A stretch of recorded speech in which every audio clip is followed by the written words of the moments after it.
Hi, everyone. This is Dr. Mary Balliet with yet another one of our patient education videos. To introduce myself one more time, I am the co-founder and chief science officer of Potential Power Nutrition. I taught at Northeast College of Health Sciences, biochemistry, physiology, and nutrition for 30 years, and I was the dean of nutrition there as well. But now, today, what we're going to focus on is osteoporosis. What really works for prevention? So let's take a look at what we know about bone. So I think it's important for us to really look at what bone actually looks like. So without going too in depth into the biology of bone, one of the things that's important to understand about the hip, since this is the most fractured bone in women who get osteoporosis, well, men as well, is that we want to remind ourselves that the very outside of the bone is called the cortex or cortical bone, and this is the much thicker part of the bone that has a lot of strength. And then on the inside, we have this other thing called trabecular bone, this kind of more spongy bone, because after all, if we didn't have things that were a little bit lighter, if it was all really heavy, it would be hard to move your whole body. And so what's the idea is that in this thing called the osteon, which is the functional unit, it actually has the cells in here. That's what these little blue things are. And they're going to make these round things called lamella, which are like the rings of a tree. And this is what you're going to lay the calcium down. So that's what we're really going to be talking about. What is this whole thing about these individualized cells, which we're going to say are going to be called osteoblasts, and then all of this calcium that they're laying down. Now, bone is very vascular. That means it has a lot of blood vessels to it. And it is a lot more open in the very inside of the bone, but we want the outside of the bone to be very strong because that's what's going to give us a lot of support. So bone homeostasis, if we haven't had a whole big class about osteology, it's important to understand that bone is a living part of our system. It is not static. It's not like the garage and we just put things in here and it just stays like that. That is not how bone works at all.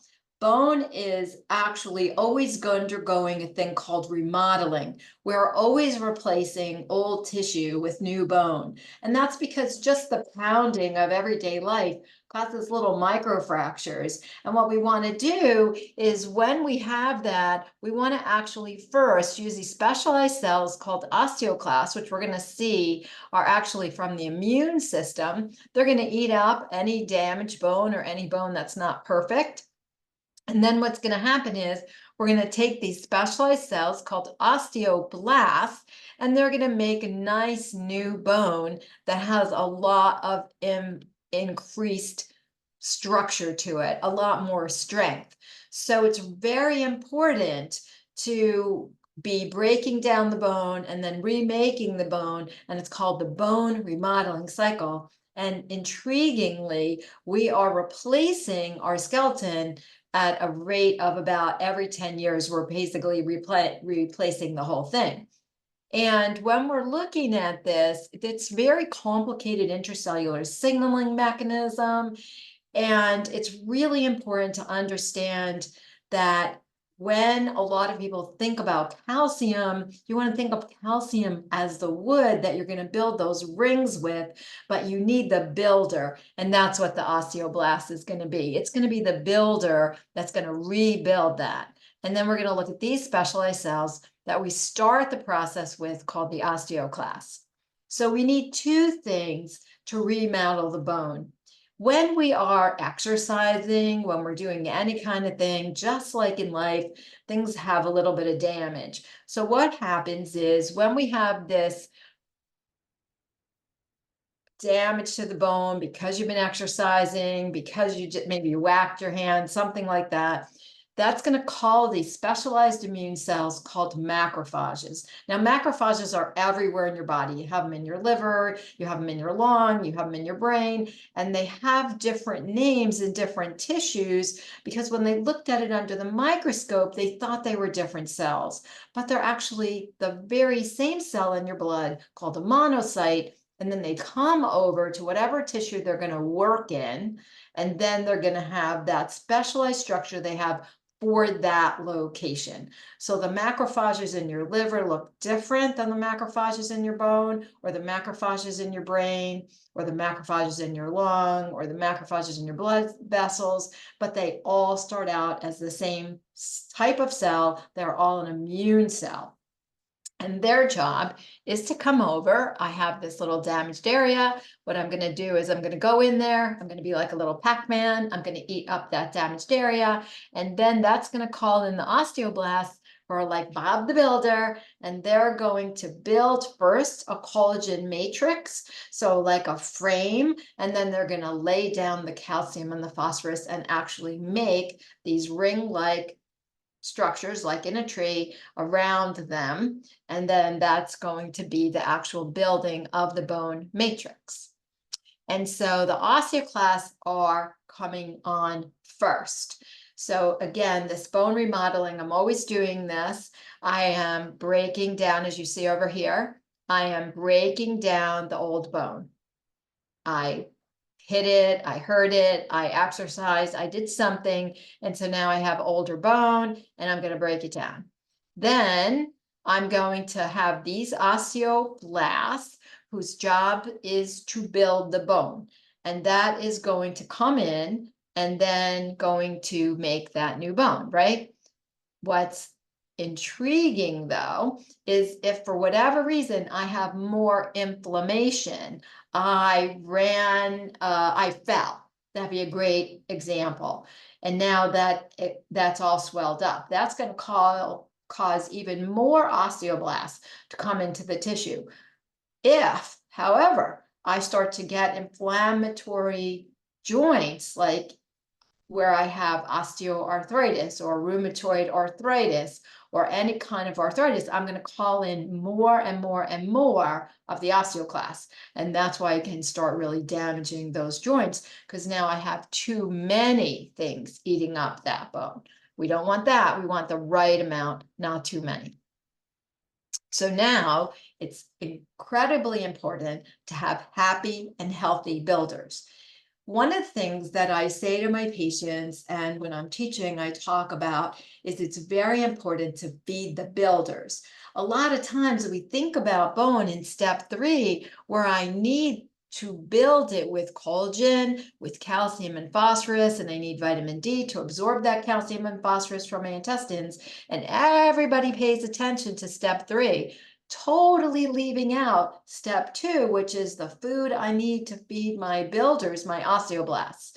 The osteoblasts are highly dependent on protein. They're highly dependent on having enough protein because they're the ones that are going to make the collagen, to make that frame, to lay that calcium and that phosphorus down to build the matrix. They're going to need magnesium. And this is why it's so critically important to have the right magnesium-calcium balance, because I need the magnesium for the builder and I need the calcium for the wood in the frame. I need potassium, a super important intracellular ion that will let the builder stay hydrated and have optimum function. I need phosphate both in the cell to make ATP, to have the energy to build, and I need phosphate in the bone, in the matrix. So phosphate is a really important nutrient. Very few Americans are phosphate deficient, though. It's in a lot of things in the diet, but it's possible to be low, and so I want to make sure I have it. I also need vitamin K. Vitamin K is very important to do a specialized function in one amino acid called glutamate that is in the matrix, and it converts it to this really interesting molecule called gamma carboxyglutamate, which lets it have 2 negative charges. So you want to think of it like I have a little Y with a negative, negative, because calcium has a positive, positive, and it literally sucks it over and holds it in the bone. Without vitamin K, I cannot actually hold the calcium in the bone. So this is why a lot of times they'll say, oh, it's really important to have vitamin K with your vitamin D. That's because I need the vitamin K to hold that calcium in there. And I can't make collagen without vitamin C. Collagen is highly dependent on vitamin C in order to make the two important amino acid derivatives called hydroxyproline and hydroxylysine that actually make the really important collagen fibrils that I'm going to make the rope that then I'm going to lay the bone matrix down on. And so, yes, do I need collagen? Sure. Now, do I need to take collagen? Actually, the osteoblast has to make it. Even if I eat collagen, it has to be digested, absorbed, get to the osteoblast, and the osteoblasts have to make it.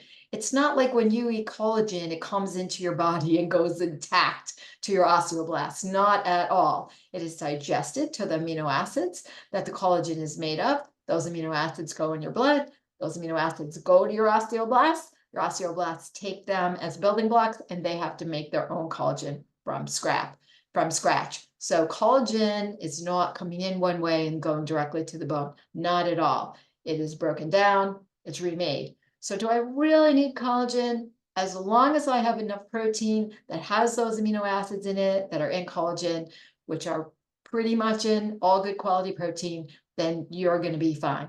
Do I have to do extra collagen? Not necessarily so. Do I need vitamin D though? Yes, because I need calcium and phosphorus to be absorbed, and they are only absorbed in the intestines when you have vitamin D. So that brings us up to the topic, what is osteoporosis? So here is a picture of the lumbar spine, and this is a place besides the hip that a lot of older women in particular can start to lose what's called bone mineral density, or BMD. And bone mineral density has to do with what a healthy versus unhealthy bone looks like. So here we see really healthy cortex with a very healthy trabecular pattern. What happens when I start to lose structural integrity with osteoporosis is really I'm going to start to need the calcium in my bone because I'm not having enough calcium in my blood. Calcium is very tightly regulated, and bone, intriguingly, is seen as a resource of calcium. So if I have something going on where I need to raise my blood calcium, my body will use a hormone called parathyroid hormone to get that calcium for me. So it's very important to have enough calcium in my diet so that I don't do that. But in addition, I have to have a lot of other things going on so that I'm not looking to my bone to reabsorb that calcium. And now when I do that, you can see this is a very weak trabecular pattern. And now if I get just the right strike on that, it's not going to be able to hold up, and I'm at risk for a fracture.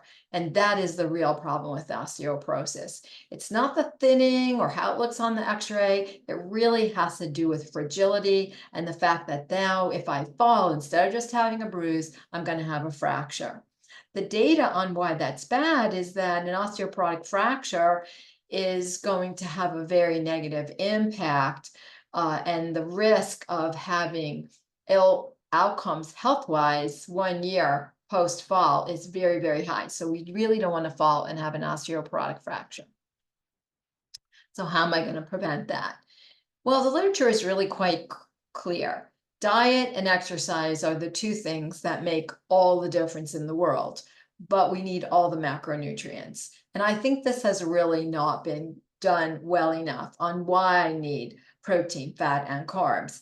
And then there are many more micronutrients than just the calcium. Sure, calcium's here as number one, but look at all the other things that you really have to have: phosphorus and magnesium and zinc and selenium and copper, your vitamins D, C, K, A, B, and quercetin is a micronutrient, and we're going to talk about each of those in turn. So lean muscle mass is really important for bone mineral density because it's going to allow you to make those nice collagen framework, because I can't just make calcium on nothing. I really need to build a collagen matrix and then lay the calcium on top of it. Therefore, bone loss and fragility is often preceded by the loss of muscle mass. And that is because it turns out that I have to use a thing called Wolff's Law. I have to do weight-bearing exercise and pull on the bone. The intercellular signaling is incredibly well understood. The osteoblasts actually have little hairs on them called cilia. And when I do exercise, they wave, and that's the signal to tell the osteoblasts to actually start building. And what is the ideal recommended protein intake? 1.2 to 2.0 grams per kilogram of ideal body weight to have important lean muscle mass, sign of health. And that's actually why I did put 24 grams of protein in there, so that that meal is pretty much covered. And there is 2 amino acids that are really, really important to gout collagen synthesis. And that 2 amino acids are lysine and arginine. The reason that arginine is so important is arginine makes a thing called nitric oxide, and nitric oxide makes the blood vessel wider. And so now I have more blood coming into the bone, which brings all my nutrition to the builder, the osteoblast. And when the builder has enough nutrition, it will lay down what's called type 1 collagen fibers, which are the framework so that I can lay that calcium down. And so that's what's really, really important. And so I showed that the amino acid profile in the breakfast blend has lysine and has arginine in it. So some people take extra L-lysine or they take extra L-arginine. Again, lysine is an essential amino acid, and we want to have good quality protein. We want to have that 1.2 to 2.0 grams per kilogram of ideal body weight. We want it over the day, and we want to know that every time I'm having a good quality protein, those amino acids are in fact in there. And this is great for just bone growth, not just bone growth, but also for muscle, also to have better blood supply everywhere in your body actually is having lysine and arginine. Now, what about fat? What happens is that high levels of saturated fat are not so great for osteoporosis, because then in that trabecular pattern, we can start to get too much fatty tissue in there. And that then fatty tissue makes these really interesting inflammatory cytokines that can cause more osteoclasts to come into the bone. So we want to have some saturated fat, but we don't want to have too much saturated fat. So only about 10% of your diet should be saturated fat. So I found this really nice graphic here that says we want to be cautious about a lot of saturated fat, like the animal fats that are high in saturated fat. And when I have a lot of dairy fat in milk and cheese and butter, they can have a lot of saturated fat in it. So we want to be cautious about how much calcium we're having as dairy calcium, because we want to have it, but we don't want to have too much saturated fat with it. So it's a balancing act. Now, coconut oil is a saturated fat. The good thing about coconut oil in comparison to, say, dairy fat is it is a shorter chain. And so it's not going to have quite the calories, and you're probably going to have a little bit less of it. So for people who are, say, allergic to milk, cow's milk, you can have some coconut milk. And again, you don't want to have too much of it, but it's not like you can't have anything. It doesn't say eat none. It says eat less, because people were eating too much. Now, the literature on olive oil and bone mineral density is excellent, and I put the reference on there showing that olive oil, which is a MUFA, stands for monounsaturated fatty acid. More olive oil, like in a Mediterranean diet, your bone mineral density is better. If I have omega-3 fatty acids, especially fish oil, also really important. And all of these unsaturated fats that we list here, like the nuts and the seeds and avocados, the nut butters. But when we look at the liquid oils, besides olive oil, sunflower oil also has good data on it. And so I put sunflower lecithin in the breakfast blend, because it does a lot of things for us. It's an unsaturated fatty acid, and also lecithin has choline in it, which is really, really important for nerve transmission and for methylation. So I tried to really hit it on many different levels. Now, water-soluble fiber elevates calcium retention. It turns out, and I didn't add a lot of slides about the microbiome, but a good microbiome and having some fermented foods seems to be incredibly helpful for calcium retention, likely because it reduces inflammation. So we always want to have that great carb fiber ratio. We want to always look at our number of fiber grams. We want to take the total carbohydrates. We want to divide by fiber. And we would like that ratio to be greater than 2. So 15 divided by 4 is greater than 2. And so that is a good ratio. And we want the total carbohydrates divided by fiber to be less than or equal to 10, and then the total sugar grams less than 10. Those are always low glycemic index foods. Those always have more fiber, and more fiber, less inflammation, more fiber, better calcium retention. So it's not enough just to get the calcium in, we want to keep it in there. And so when you have high blood sugar and you have diabetes in particular, if it's way up there, it can definitely reduce your bone mineral density because it's too inflammatory. And again, those osteoclasts are inflammatory immune cells, and they go up in your blood. And then if they get into the bone, that's their job. They start eating away at the bone like a little Pac-Man. And so how many minerals do I need? A lot of minerals. So I took this right off the website showing all the vitamins are in there and all the minerals are in there. And so therefore I don't have to be concerned about that. Now, phosphorus is really interesting. It's high in good quality meat. It's high in coffee.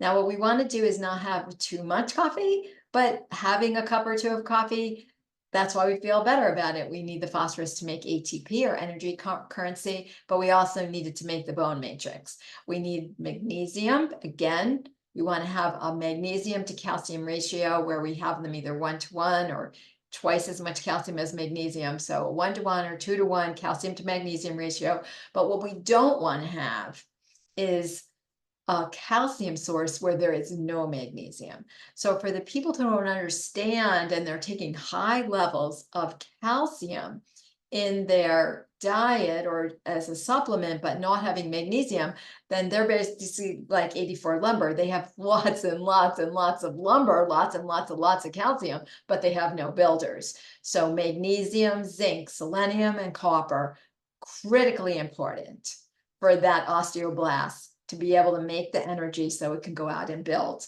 the wood and build the shed and build the bone.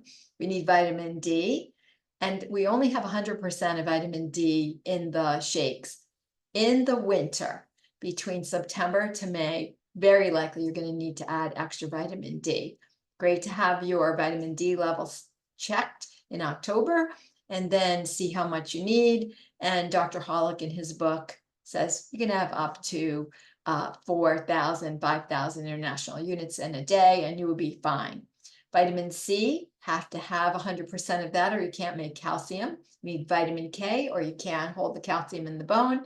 And vitamin A is really important as an anti-inflammatory agent, and the B vitamins to make energy. And then, of course, the matrix itself, when I'm building that bone, I'm laying that mineral matrix on those collagen fibers. I do it with a thing called hydroxyapatite, which is made of calcium and phosphorus. So I have to have them together. They're absorbed together in the intestines. They both need an acid environment to be absorbed, and they need vitamin D to be absorbed. So that's why we need all of those things. There's really nice literature on quercetin. Quercetin is in anything that has a yellow color. It is very protective against age-related bone loss. So the older that we get, the longer our skeletal system has been around. Remember, we said about every 10 years, we're going to try to make a whole new skeleton. So, you're doing that over time. that's going to need a lot more work, like a car that's been on the road for a while. It takes a little bit more. Anything that has a yellow color in it has quercetin. So when you think about apples, gala apples or delicious apples or any apple that has that more yellow color, Yukon Gold potatoes, they have a lot of vitamin C and quercetin. So great to make collagen, great to have bone health. All the dark berries, cherries, all of those are great things to put in your shake, right? Because now I'm going to have added quercetin and cocoa also over here, all the citrus fruits. That's why quercetin naturally comes with vitamin C. The cruciferous vegetables have quercetin, the leafy greens, and tea has it in there for somebody like me who loves their tea. And then there's lots of herbs. Tomatoes have lycopene, great antioxidant, but also they can have that sort of yellow background color, same as cranberries. And buckwheat, asparagus, red wine and resveratrol, capers, onions, very high in quercetin and vitamin C, and even olive oil because it has that yellow color. And most beans and legumes. Anything that has that color most likely has quercetin. All of those things are going to protect against age-related bone loss. And that's why we see osteoporosis tending to happen when you're older, because now we're maybe, especially if I'm not having good fruits and vegetables, and how important fruits and vegetables are. And the literature actually on red wine, 1 drink a day, is very protective against osteoporosis for women. And finally, it doesn't matter what you eat. We can send an astronaut up into space with the perfect diet. We have everything in the right amount, in the right source and everything, but astronauts always lose 1 to 2% per month in both their hip and their spine. It has to be weight bearing. There is no way that the builder, the osteoblast, knows that they should lay that matrix down without weight-bearing exercise. If that muscle is not moving that bone, then the wave of the blood coming into the osteoblast does not take those cilia and make them move. And that is the signal that's well understood since 2010, that it is the signal of exercise that tells you to lay bone down. And so at Cornell in the vet school, they actually use sheep on a treadmill to study osteoporosis, because even on the sheep, they have to exercise or they start to lose their bone mineral density. So I had found many, many great things online. So having yourself, the key thing is any weight-bearing exercise. Notice initially you want to do just your own weight, but then as you move up, you want to start using hand weights, go to the gym and do heavier weights so that you can build that bone, because you're building the muscle mass, and it is the action of the muscle on the bone that's going to give the signal for that osteoblast to actually make the bone. And so lots of great exercises to do. So I'm going to stop this here. If you have questions and you're watching me online only, you can email me at mballiet@potentialpowernutrition.com. And for my studio audience, I'm going to ask for questions.